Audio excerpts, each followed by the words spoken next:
உன் கண்கள் தேடும் மகனாய் எனையே என்னாலும்.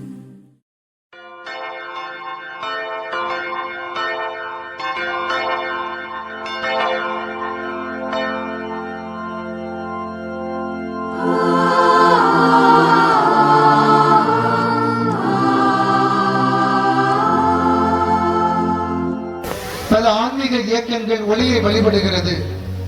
அருள் பெரும் ஜோதி வள்ளலார் ஜோதியாய் பரம்பொருள் ஜோதியோடு ஐக்கியமானார் என்பது நாம் அறிந்த உண்மை. ஆண்டவர் இயேசு யோவான் நற்செய்தி 8ஆம் அதிகாரம் 12வது இறை வார்த்தையில் உலகின் ஒளி நானே என்றார். அந்த ஒளி இருளில் ஒளிர்ந்தது, இருள் அதன் மேல் வெற்றி கொள்ளவில்லை என்று யோவான் அறிவுறுத்துகிறார். மனித மனங்களில் இருள் அகற்றி ஒளியின் பிள்ளைகளாய் வாழ்வோம் என்ற உறுதிப்பாட்டோடு நாமும் ஒளியேற்றி மகிழ்வோம். இப்பொழுது முதல் ஒளியை மேதகு ஆயர் அவர்கள் ஒளிபரப்பார்கள்.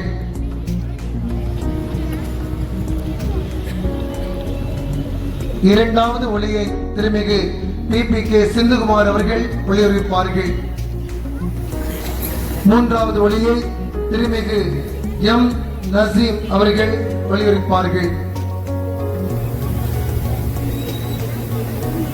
நான்காவது ஒளியை பல்சமய உரையாடல் பணிக்குழுவினுடைய நிர்வாகிகள் இணைந்து ஒளிபரப்பார்கள்.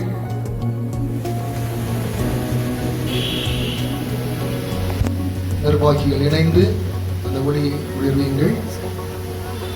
ஐந்தாவதாக பங்கின் துணை தலைவரும் அன்பிய ஒருங்கிணைய தலைவரும் இணைந்து 5வது திரியை ஒளிபரப்பார்கள்.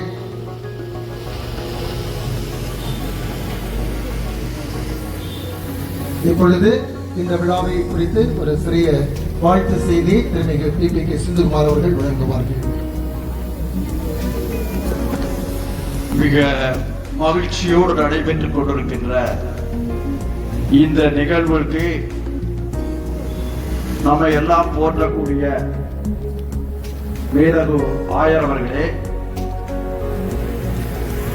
இங்கே என் பக்கத்திலே நின்று கொண்டு எப்பவுமே சுறுசுறுப்பாக அன்போடு ஒரு செல்லுல பேசுனா கூட அவர் பக்கத்துல இருந்து பேசுறது மாதிரி இருக்கு. அந்த மாதிரி எங்களுக்கு எல்லாம் ஒரு டானிக் போல ஒரு ஆதரவை தந்து கொண்டிருக்கின்ற ஃபாதர் ஜெர்வான் அவர்களே, இங்கே எங்களுடைய சகோதரனாக வந்து நிற்கின்ற அன்புக்குரிய இஸ்லாமியர் நசீம் அவர்களே, இந்த நிகழ்ச்சியை எல்லாம் இறைவன் அருளால் பார்ப்பதற்கு மிக பக்தியோடு நின்று கொண்டிருக்கின்ற இப்பகுதியைச் சேர்ந்த என் உயிரினும் மேலான சகோதர சகோதரிகளே, உங்கள் அத்தனை பேருக்கும் என்னுடைய அன்பு கலந்த நன்றி வணக்கத்தை தெரிவித்துக் கொள்கிறேன். பொதுவாக நான் உங்கள்கிட்ட ஒரு கேள்வியை கேட்கிறேன். மதங்கள் எல்லாம் எந்த ஒரு கருத்தை கொண்டு மையமாக இந்த மதங்கள் எல்லாம் செயல்படுகிறது சொல்லுங்க பார்க்கலாம். யாராவது இந்த பிள்ளைகள் சொன்னா எனக்கு ரொம்ப சந்தோஷமா இருக்கு. அன்பை வாங்க, நீ கொஞ்சம் வாங்க, பறிச்சு கொடுக்குறேன். வாங்க வாங்க வாங்க, அதை கொஞ்சம் ஹெல்ப் பண்ணி கொடுக்குறேன். Right right right right right. பாத்தீங்களா, அன்புன்னு சொன்னோம்னா நம்ம எவ்வளவு மகிழ்ச்சியா இருக்கிறோம். அன்புக்கு ஏதாவது தடை உண்டா? ஜாதி உண்டா, மதம் உண்டா, இனம் உண்டா? ஒண்ணுமே இல்லை. அந்த அன்பை நான் ஒரு இந்து மதத்தை எடுத்துட்டு உங்ககிட்ட இருந்து அன்பா பேசுறதுக்கு எனக்கு எதுவுமே தேவை.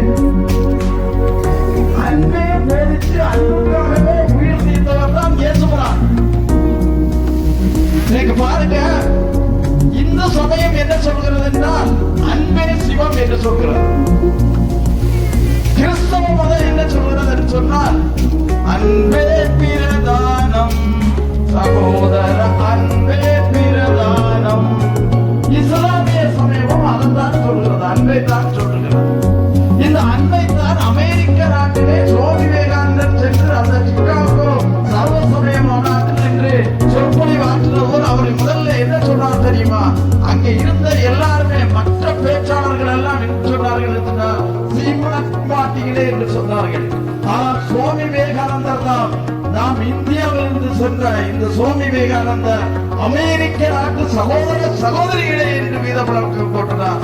நின்ற கூட்டமே கரகோஷம் எழுத்தி அந்த கூட்டமே அதிர்ந்து போனது. அன்புக்கு இருக்கிற சக்தியை பார்த்தீங்களா? எவ்வளவு சக்தி இருக்குது நமக்குள்ள. எதுக்கு வேறுபாடு தேவையில்லை. நினைச்சு பாருங்க, ஒரு இடத்துக்கு போறோம், 2 நாளாக நம்மளை சாப்பிட முடியல, சாப்பிட அந்த ஒண்ணுமே கிடைக்கல. அதை கிடைக்காத போது ஒரு ஆள் வாராரு, போட்டு வாராரு, சாப்பாடை போட்டு போட்டு நான் பசியால துடிச்சிட்டு இருக்கேன். அவர் கொண்டு வந்து சாப்பாடை கொடுக்கிறாரு. சாப்பாடை கொடுக்கிற சமயத்துல நீ எந்த மதம் எந்த ஜாதி என்று கேட்டதில்லை. அவர் தந்தவுடனே நம்ம அள்ளி அள்ளி சாப்பிட்டே இருக்கோம். அந்த மாதிரி சாப்பிடும் போதுதான் உண்மையான அன்பை காண்கிறோம்.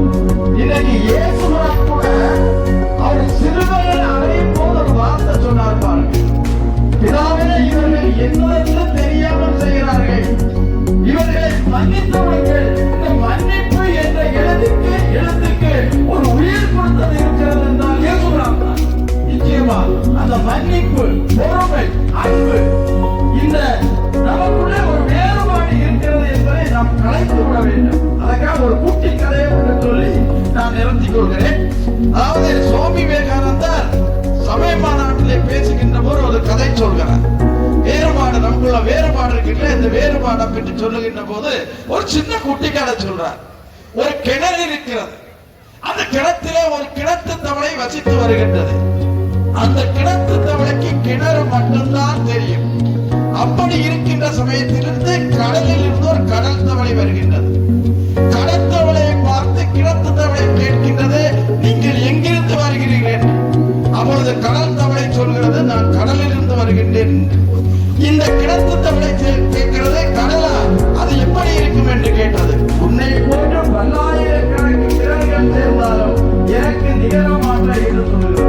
அப்பொழுது அந்த கிணத்து தவளை இந்த கடல் தவளையை பார்த்து, இப்படி சொன்னால் உன்னை நான் இங்கே தங்க விட மாட்டேன், உன்னை துரத்தி விடுவேன் என்று சொன்னது. சுவாமி விவேகானந்தர் அங்கதான் சொல்கிறார், நான் ஒரு இந்து, என்னுடைய சிறிய கிணத்தில் இருந்து கொண்டு உலகம் இவ்வளவுதான் என்கிறேன். அவர் ஒரு கிறிஸ்தவன், அவருடைய சிறிய கிணத்தில் இருந்து கொண்டு உலகம் இவ்வளவுதான் என்கிறார். அவர் ஒரு முஸ்லிம், அவருடைய சிறிய கிணத்தில் இருந்து கொண்டு உலகம் இவ்வளவுதான் என்கிறார். நாங்கள் ஏற்படுத்திக் கொண்ட சிறு சிறு உலகங்களின் எல்கைகளை அமைக்கிற அமெரிக்க நாடு எடுத்த முயற்சிக்கு மிக்க நன்றி என்று சொல்கிறார். இறுதியாக சொல்கிறேன், நாம் அன்போடு, அன்புக்கு வேற்றுமை கிடையாது, அன்போடு இருப்போம். எல்லா சமயமும் அன்பை தான் சொல்கிறோம். அன்பு இருந்தால் நமக்கு மரியாதை உண்டு, பாசம் உண்டு, எல்லாமே உண்டு. யாரும் நம்மளை அப்புறப்படுத்தி விடாமார்கள். ஆக இந்த அன்பு விழாவில் கலந்து கொண்டவைக்கு உங்கள் எல்லாரும் சார்பிலும் நான் நன்றியும் வணக்கத்தையும் தெரிவித்துக் கொள்கிறேன். அடுத்ததாக திருமதி நசீம் அவர்கள் வாழ்த்துரை வருவார்கள். கொடியேற்றங்களுக்கு அழைத்து கௌரவப்படுத்திய எனது கல்லூரி ஃபாதர் ஜெரால்ட் அவர்களே, இந்த நிகழ்வுக்கு கொடியேற்றுவதற்காக வந்திருக்கிற மேதகு ஆயர் அவர்களே, எனக்கு முன்னால் இங்கு நல்லதொரு உரையாற்றிய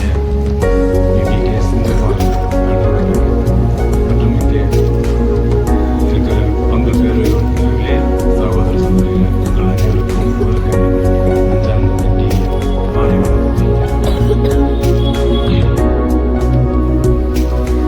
மனிதம் போற்றும் இந்த நிகழ்வை மதத்தினால்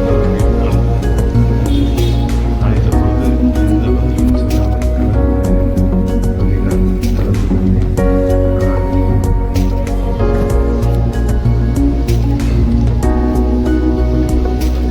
ஆன்மீகம் வந்து எல்லாரையும் எனக்கு அரசியல் தான் மனிதனுக்குள்ள உயர்வுட்டாலும் எதுவுமே இல்லை. எல்லாரும் சமம். இதைத்தான் எல்லா மதங்களும் அன்பு, சகோதரத்துவம், அதாவது சமய நல்லிணக்கம். எங்க குர்ஆன்ல சொல்றது என்னன்னா, 109வது அத்தியாயத்துல லக்கும் தீனுக்கும் வலியுது அப்படின்னா, உங்கள் மார்க்கம் உங்களுக்கு, எங்கள் மார்க்கம் எங்களுக்கு. உங்களுடைய வழிபாட்டில் நாங்களும் தலையிட மாட்டோம். நாங்க எங்க வழிபாட்டில் நீங்களும் தலையிட போறதில்லை. இங்க எல்லாருக்கும் வழிபட எல்லா உரிமையும் இருக்கு. அடுத்தவங்களை கஷ்டப்பட்டாங்க. இப்ப இந்திய நாட்டில் தேவை வந்து நம் சமூக நல்லிணக்கம். இப்போ குறிப்பாக சொல்லணும்னா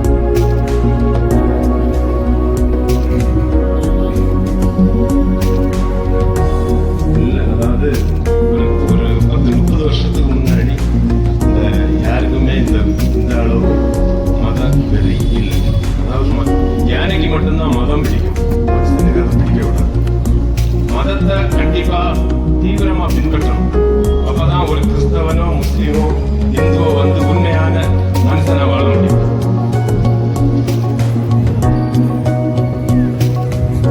வாய்ப்புக்கு நன்றி.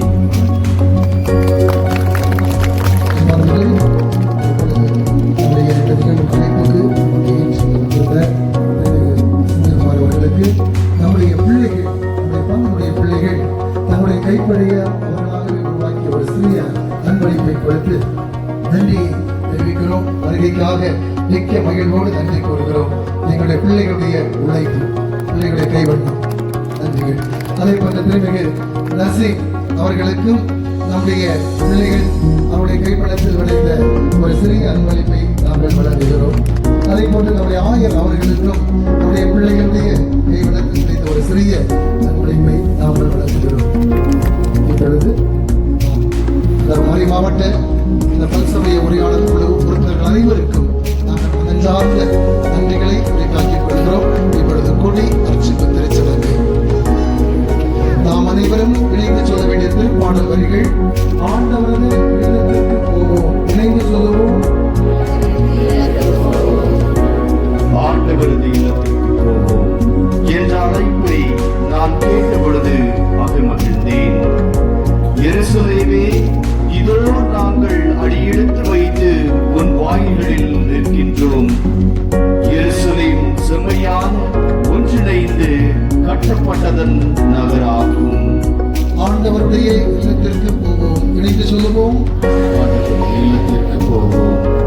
ஆண்டவரின் திருக்குலத்தார் அங்கே செல்கின்றனர். இஸ்ரேல் மக்களுக்கு இட்ட கட்டளைகளுக்கு இணங்க ஆண்டவரது பெயருக்கு அவர்கள் நன்றி செலுத்துவார்கள். இணைந்து சொல்லுவோம். ஆண்டவருடைய இல்லத்திற்கு போவோம். எருசலேமில் சமாதானம் நிலைத்திருக்கும்படி வேண்டிக் கொள்ளுங்கள். உன்னை விரும்புவோர் வளமுடன் வாழ்வார்களாக. நம்முடைய பதில் ஆண்டவருடைய இல்லத்திற்கு போவோம். நம் கடவுளாகிய ஆண்டவரின் இல்லம் இங்கே இருப்பதால் உன்னில் நலம் பெருகும்படி நான் மன்றாடுவேன். நம்முடைய பதில் ஆண்டவருடைய இல்லத்திற்கு போவோம்.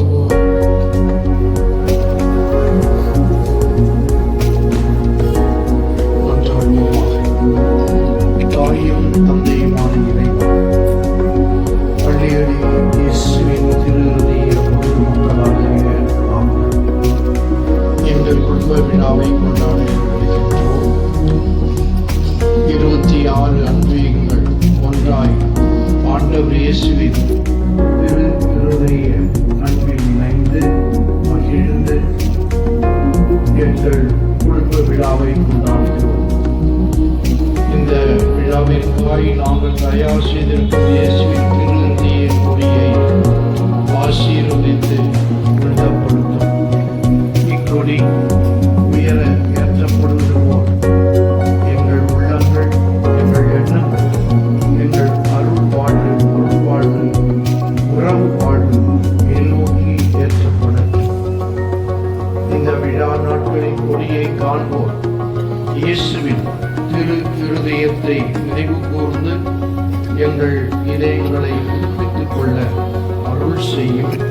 கனிவும் மனத்தாழ்மையுமான இயேசுவின் திரு இருதயத்திற்கு எம்மை ஒப்புக் கொடுத்து இயேசுவின் திரு இருதயத்திற்கு உரியவர்களாய் வாழ்வோம் என மனநிலையில் எம்மை அர்ப்பணம் செய்கிறோம். இந்த பிள்ளைகளாக நம்மை மாற்றுவீராக.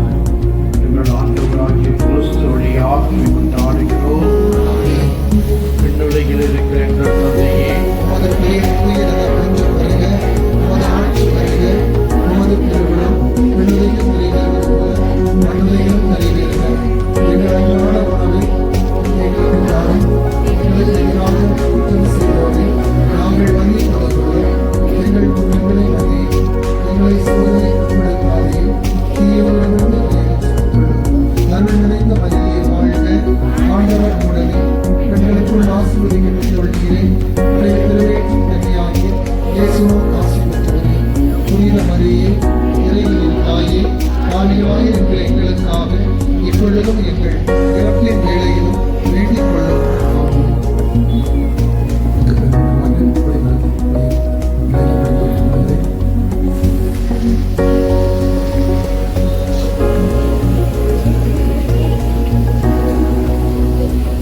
இயேசுவின் இருதயமே என்றும் இறங்கிடும் அருள்மயமே, உந்தன் ஆசியும் அருளும் சேர்ந்து வந்தால் எங்கள் ஆனந்தம் நிலை பெறுமே.